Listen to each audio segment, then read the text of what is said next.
That's it, what's left of it. Charlotte Edwards says she pulled into the parking lot of Colonial Bank earlier today to turn around. What she didn't realize is she was backing straight into a gas line. Well, I thought to start with we busted a tire on the curb, but it ended up being the gas line, and then next thing we know, flames was coming in the door, so we got out. Didn't even see it, didn't know it was even there. Brady Gutierrez was at the bank making a transaction. He says it was supposed to be a quick stop. I heard an incredibly loud explosion that shook the whole building. They said, "Oh my God, that truck just blew up." I looked outside the window and I saw the truck on fire, flames all up underneath it coming up, and I see people diving out of both sides of the truck into the flames, rolling to get out of the way. Firefighters say it wasn't as simple as just moving the truck and putting the fire out. We allowed the natural gas to continue to burn, along with keeping the fuel tank, which was directly above the natural gas line, keeping it cool. We were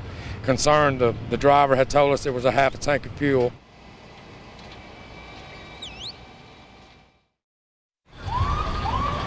I discovered my car was gone. A Mobile woman couldn't believe her eyes when she saw her car smashed up on Michigan Avenue. What she found even harder to believe, how it got there. Yes, my son stole it. Mobile police say officers tried to pull the car over it and in Duval Streets, but the two teens took off. Police gave chase. It all ended here when the juvenile driver ran a red light and ran right into another car. I've seen it on TV, but I've never seen it in person. Jody Jones saw it all. He jetted across the red light, and when he got to the red light, he goosed it. And the car was coming this way. I said, "Jason, he's fixing to hit it." And he hits it, and she goes going that way, and he spins and almost hits us. The other driver was taken to the hospital. Police say after impact, the teens bailed but didn't get far. He's not really saying anything. Mom, I said I want to talk to you, because you was wrong for what you did. Now this woman is trying to keep her car from going to impound. The suspect's mother said she'd had the car less than a week, and now look at it. She's in jeopardy of losing it for good. I'm getting a ride to the house, dog. Instead, he and the driver got a ride straight to the Strickland Youth Center. I just got that car Saturday. In Mobile, April Douglas, Fox 10 News.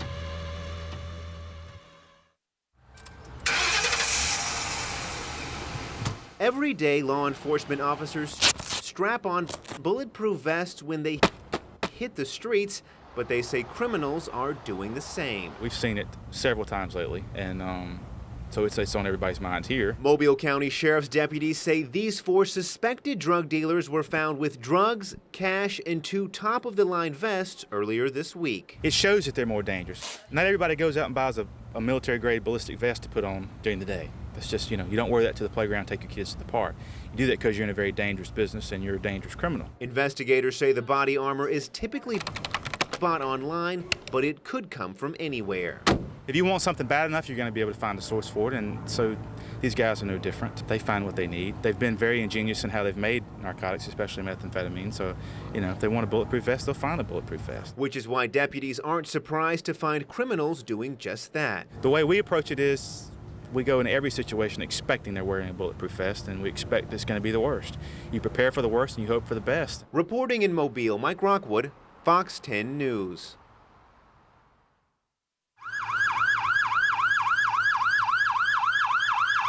It was bumper to bumper along Highway 45 Monday. They just started blocking everything off. I didn't know what was going on. Traffic was diverted for several city blocks around this Pritchard gas station. We had a truck here refueling the tanks at the Texaco station, and something malfunctioned. That malfunction caused a huge gasoline spill and an even bigger hazard. We lost approximately 500 gallons of fuel into the stormwater drains. Investigators say the fuel did not affect the water supply. Firefighters say the possibility of an underground explosion was the main concern. It's quite dangerous, but it got into the stormwater. It only went about a block, and we diked it up and contained it. Cleanup crews made sure this fuel didn't get too far by using absorbent materials like this boom. Investigators say that stopped the spill from entering this nearby creek, but it didn't keep traffic flowing or residents from worrying. I don't know what to think about all this. I hope everybody's just fine.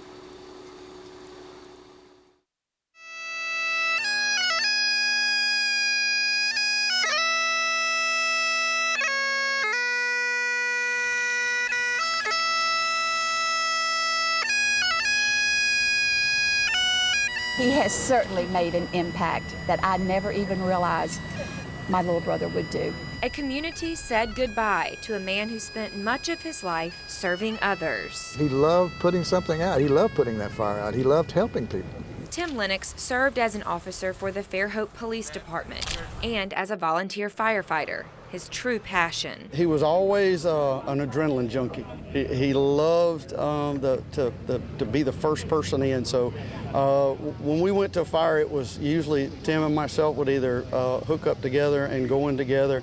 There was a lot of camaraderie with Tim. Firefighters from across the area came together to grieve the loss of a man they say was family. We've lost a great friend. We've lost a great public servant.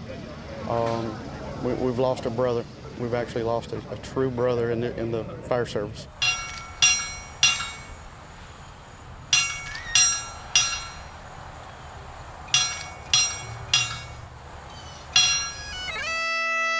As Fire Chief John Saraceno gave one of Tim's sons his helmet, tears flowed, and friends and family said their last goodbye. I know he's smiling down on us right now. Reporting in Fairhope, Libby Amos, Fox 10 News.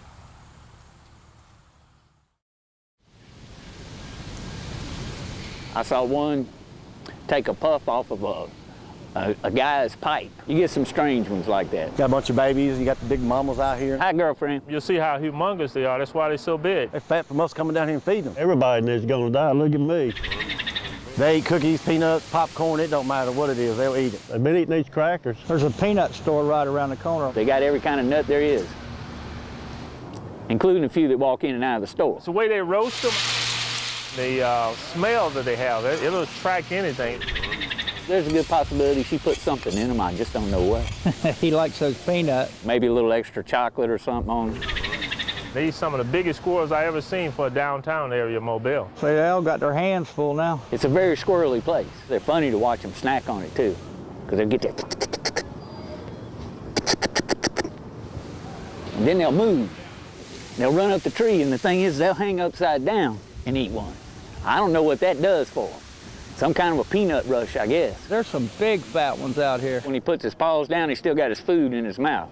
He's just making sure everything's cool. I've never seen squirrels this friendly, ever in my life. That's baby Fred over there going up the tree. They get mad at each other, they'll chase each other off and around, fighting over the peanuts. Oh yeah, they're hilarious to watch. I have seen them plop out of the trees because they think they can fly sometimes. They miss their branch and boop. We just had a hawk catch one over here a while ago, and the hawk's getting taunted by one of them. He's got his hiding spot. Do you see him inside that hole? I guess that's where he's storing his nuts for winter. I'm like his bodyguard. That's Charlie right there. Come on, get him out of there. Get him out of there. Talk to him. You could almost pet this one. Here you go. Ow! Joker bit my finger. Hi, guys. If you want them to come to you, just get yourself a bag of peanuts and they'll come right up to you and take it out of your hand. They've been fed so many years like that, they're just immune people. There you go. Come on. This is Capital Squirrel of the city right here. Come on. Come on.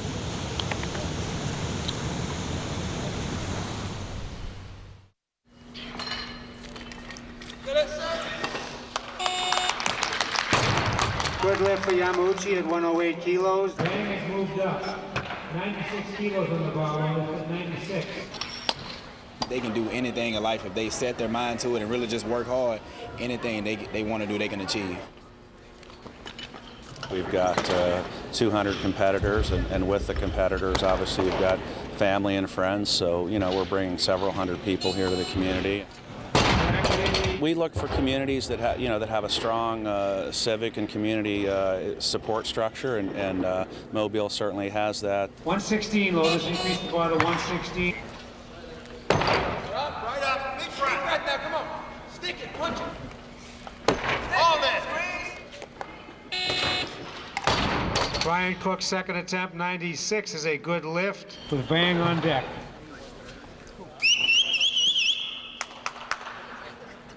Strong off that ground, bring it in. Let's go. Get up. Smooth. Take your time. Push. There you go. Hold, you're fine. Okay, saving. 109 stays on the bar. Having USA Weightlifting here is very positive economically for the community. USA Weightlifting's had a great experience so far. Okay, Dominique, that third attempt looks good. It is by majority decision. Tag 8 right, let's go, let's go. Good. That's it. Good. Hard hits are expected in the game of football. 10, good.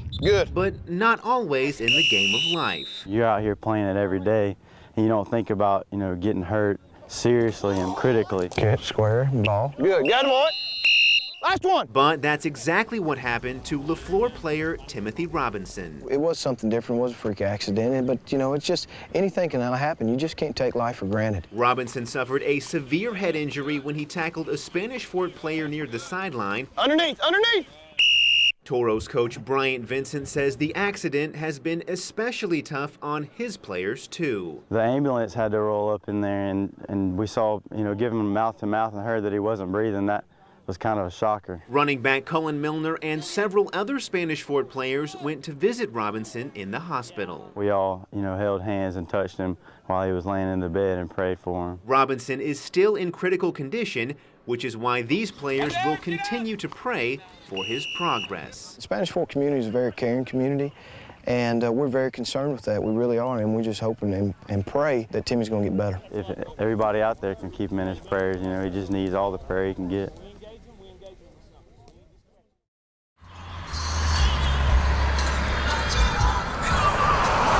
Graffiti, old shoes, and liquor bottles. It's everywhere. All signs you're entering Alabama Village, an area once known for housing shipbuilders in the 1940s. It is now plagued with gun violence, drugs, and poverty. When it comes to Alabama Village, there is more than meets the eye.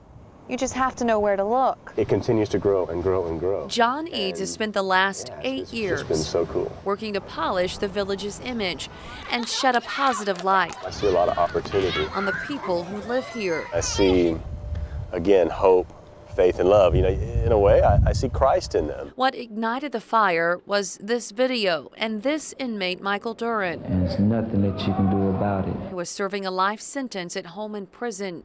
But what was someone like you at then? When I needed you. Be there for somebody. Just take time out, man. Go out there in the projects.